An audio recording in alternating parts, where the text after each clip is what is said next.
Oke teman-teman, halo, selamat lagi di channel Jorkol, channel kesayangan kalian teman-teman. Dan yes, pada kesempatan kali ini aku akan mereview pengalamanku selama 2 minggu bersama si Dotpot Go Kit. Yes, ini adalah sebuah device yang sangat menarik untuk dibahas dari sisi penggunaannya. Kenapa? Karena jujur, selama aku mereview device, kelihatannya device ini yang paling enak dan aku bisa bilang aku sangat bisa fleksibel pakai device ini. Jadi ya langsung aja kita bahas tentang pengalamanku selama 2 minggu bersama si Dotpot Go Kit. Let's go.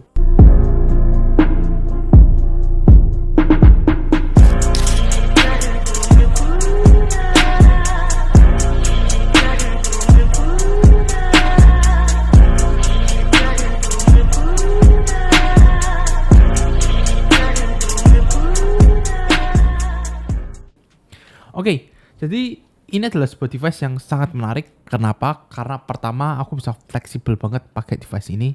Aku bisa pakai mode seperti ini, yang dimana ini adalah mode baterai badaknya. Dan kalau misalkan dia di split seperti ini mode simpelnya dia. Jadi kalau misalkan aku lagi seharian di rumah, lagi nggak kemana-mana, ya aku cukup pakai si Dotpot Go-nya aja. Tapi kalau misalkan seandainya aku pengen keluar seharian, misalkan kayak pergi seharian gitu ya, aku pasti akan bawa si power banknya ini. Dan jujur device ini baterainya irit banget. Tapi sebelum kita masuk ke sana, kita akan masuk ke bahasa desain terlebih dahulu. Oke, jadi kalau misalkan kita ngomong bahasa desain, sebenarnya tipikal-tipikal kit-kit seperti ini udah lumayan banyak. Kalau misalkan kita sebut ya kayak Nix, terus habis itu kayak adalah beberapa device lain. Cuman aku seingatku yang paling trendsetter sama device-device kit-kit seperti ini ya setahu Nix itu. Nah, tapi buat aku lebih senang device si Dotpot Go Kit ini. Kenapa? Pertama, ini separuh harganya. Itu pertama. Dan kedua adalah aku nggak perlu ganti foam ataupun gabus di atasnya. Karena kalau misalkan aku Nix itu kan ada filternya. Nah filternya itu harus diganti. Cuman kembali lagi itu ke masalah selera dan kenyamanan masing-masing. Cuman aku lebih senang kalau misalkan nggak ada busanya, terus habis itu ya udah jadi satu aja, nggak ada busa, nggak harus aku ganti dan lain sebagainya seperti itu. Cuman kelebihan Nix filter itu adalah dia pasti akan lebih bersih karena filter ataupun si mouthpiece ini kan bisa diganti-ganti itu filternya seperti itu. Nah, cuman kalau misalkan secara sisi desain, aku lebih seneng sih Dotpot Go Kit ini. Kenapa? Karena desainnya dia tuh lebih simple aja gitu loh.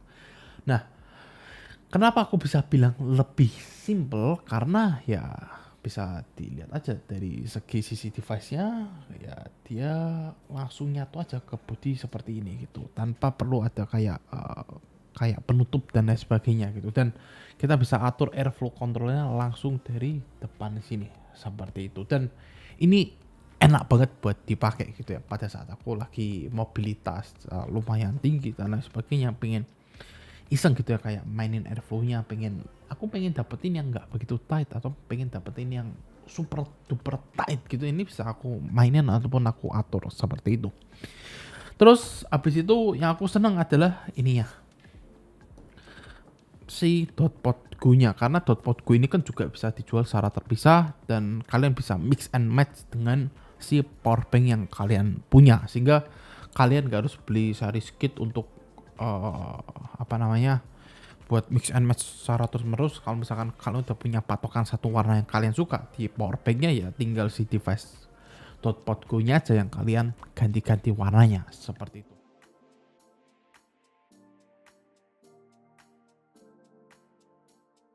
Dan aku senang banget karena pertama dia bener-bener salah satu device yang paling ringan pernah aku pegang, tapi secara power dia enak. Biasanya sih device-device ringan gitu kan secara power ya biasa lah, oke lah gitu loh untuk dipakai. Tapi berbeda dengan device ini yang dimana secara dimensi dia memang bener-bener ringan, tapi secara power dia enak banget buat dipakai sehari-hari. Dan aku seneng sama daya tahan baterainya. Walaupun dia cuma 650 mAh, tapi daya tahan baterai dari si device ini tuh irit ternyata. Jadi buat kalian yang mungkin mikir zaman sekarang kan, setahu aku device-device POD kan udah di atas 1000, minimal aja 1000 gitu kan. Tapi device ini percaya nggak percaya Kak, ya mungkin karena aku pakai 0,8 ya, tuh seharian jadi irit banget dan enak buat dipakai gitu loh. Kalau misalkan pas aku lagi di rumah ya, aku lagi nggak kemana-mana, aku pakai device-nya. Dan pernah nggak kelupaan bawa si powerbanknya karena udah terlalu kesusu gitu ya? Pernah gitu loh. Tapi ya ini masih bisa menemani aku dari mungkin dari siang sampai malam sebelum dia harus dicas lagi seperti itu. Dan dicasnya nggak perlu aku nyolok listrik kan karena ada sih powerbanknya ini. Tinggal powerbanknya aja yang nyolok ke listrik seperti itu. Nah, kalau misalkan dia bisa dihitung mungkin sekitar 8 sampai 12 jam pemakaian tergantung bagaimana kalian ngepuffnya. Kalau misalkan dipakein sama powerbanknya ini jadi 5 hari penggunaan. Jujur, ini device ini itu sekarang powerbanknya ada di angka 18%. Oke. Nah untuk si device-nya sendiri itu ada di angka 100 ya karena memang aku selalu colokin dia sih karena aku pergi-pergi tadi. Nah tuh 18% ini itu aku yakin banget ini ya, aku yakin banget di 18% ini masih aku bisa pakai lagi besok full seharian misalkan keluar dari pagi sampai malam banget.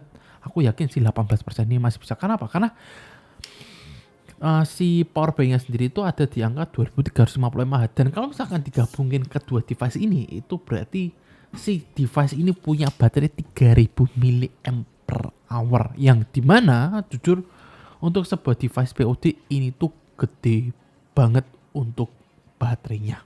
Serius. Karena sepengalamanku aku nge-review device-device POD mentok-mentok paling berapa sih 2500.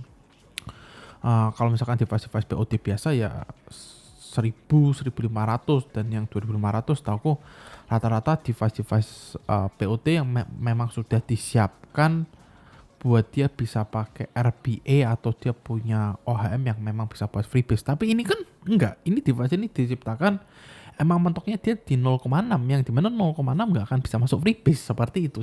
Jadi buat aku ini buat device POD ini ukuran baterainya gede banget serius dan kalian bisa pakai ini lama.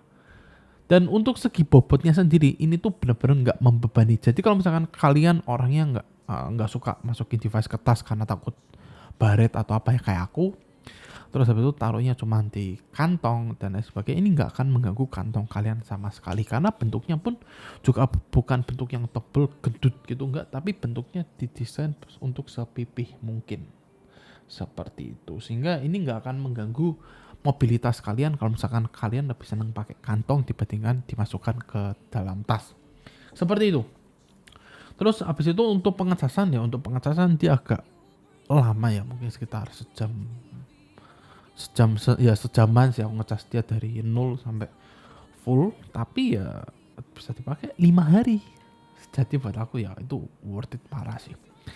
Nah, terus habis itu untuk dari segi layarnya ya ini buat aku informasinya ya cukup di bagian baterai powerbank dan juga di bagian baterai si POD-nya aja, tapi selebihnya dia nggak ada kayak pemberitahuan OHM-nya berapa dan lain sebagainya. Cuman baterai simple tapi ya oke lah gitu loh. Nah untuk device-nya kalau misalkan teman-teman pakai gitu ya di bawah terik sinar matahari buat aku masih oke.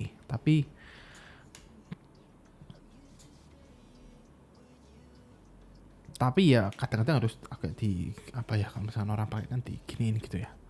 Kayak baterai berapa sih gitu ya. Karena jujur untuk sebuah layar entah kenapa ini nggak begitu terang gitu. Tapi ya oke lah gitu karena kan toh juga informasi dari layarnya bukan yang serumit itu yang sampai teman-teman butuh semua informasi di layarnya seperti itu.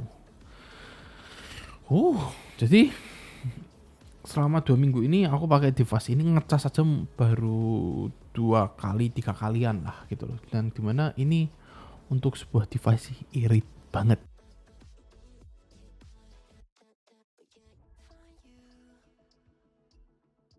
Nah, terus teman-teman pasti tanya akan di bagian CT-nya gimana? Kan sekarang udah pakai V3.1 ya. Enggak sih, sebenarnya bukan dari zaman device ini 3.1, tapi untuk dari segi CT aku bisa bilang ya ini CT-CT khas dari device-device US karena kebetulan Dotmod itu kan brand dari US, sehingga aku bisa bilang CT-nya ya cukup gitu loh. Tapi buat aku yang memang nggak begitu senang manis, ini enak, sehingga aku pakai liquid apapun di CT-nya Dotmod entah kenapa nggak pernah ngerasa enak ataupun terlalu manis gitu.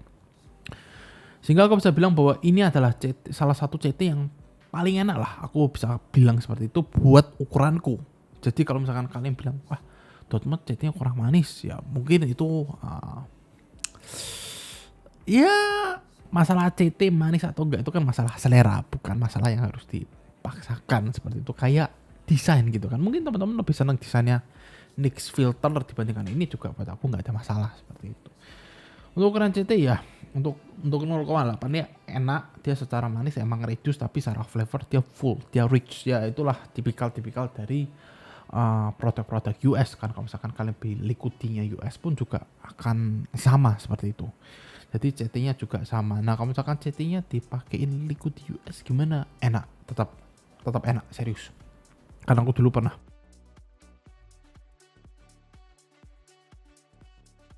Nah terus abis itu daya tahan dari device-nya sendiri. Nah mungkin teman-teman ada nih berencana bahwa aku pengen pakai device, pengen awet. Nah brand Dotmod ini aku bisa bilang jadi brand yang sangat tepat untuk teman-teman pilih. Ini aku tunjukin satu ya. Ini adalah Dotmod Nano. Ya ini merek Dotmod, dan aku beli ini pada saat dia pertama kali launching di Indonesia, mungkin sudah sekitar 3-4 tahun yang lalu ya, 3-4 tahunan yang lalu aku lupa. Dan device ini juga pernah kita sempat review tipis-tipis di channel ini. Dan device ini kan ukuran CT-nya sama ya. Nih ada putih di bawah nih ya. Teman-teman dengerin suaranya.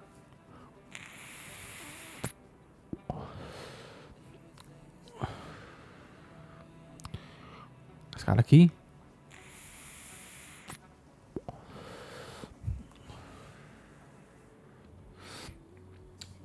Device-nya masih bisa digunakan dengan well dan tanpa masalah. Jadi kalau misalkan kita udah ngomongin kualitas dari si Dotmod itu sendiri, aku udah nggak bisa bilang bahwa ini device yang pasti gampang rusak, pasti gampang apa enggak. Ini device yang kalau misalkan teman-teman butuh untuk jangka panjang, ini ada buktinya satu di sini. Sehingga dia memang sebuah device yang dirancang untuk pemakaian jangka yang sangat panjang. Dan aku bisa bilang entah kenapa ya, cuman aku bisa bilang bahwa Dotmod itu adalah Apple-nya dari device-device dunia dia punya MOD, dia punya POD yang dimana rata-rata orang yang pakai itu awet semua seperti itu. Padahal device ini tuh udah nggak nyala mungkin sekitar setahunan lebih, karena aku gonta-ganti kan, karena device yang aku review juga pasti harus aku gonta-ganti dan lain sebagainya. Tapi device ini pas kemarin aku iseng cobain, ternyata masih bisa gitu. Sehingga kalau misalkan teman-teman emang butuh device yang awet ya, Dotmod udah pasti jawabannya. Walaupun memang secara harga Dotmod kadang harus sedikit agak dalam ya, karena setahuku Dotmod Nano ini dijual di harga 400-an kalau nggak salah. Tapi awet seperti itu. Nah kali ini mereka ngeluarin device yang menurutku keren, tapi aku bisa bilang dia setengah harga dari ya mungkin dibilang setengah harga ya setengah harga kan harusnya, karena setahu NYX itu dijual mungkin sekitar 600, tapi dia cuma 300 dan kau udah bisa dapetin full set seperti ini. Menarik kan? Kapan lagi Dotmod naruh harga di Indonesia dengan harga yang seperti ini? Kapan lagi? Ya itulah kehebatan brand Dotmod ya. Mereka emang harganya lumayan, tapi barangnya awet. Kali ini mereka ngeluarin device yang harganya bisa dibilang lebih murah dibandingkan pasaran untuk kit-kitan seperti ini. Tapi secara build quality dan lain sebagainya cakep banget. Dia banyak aluminium alloy, sudah pasti dia akan lebih premium, dia akan lebih solid untuk dari bagian bahannya.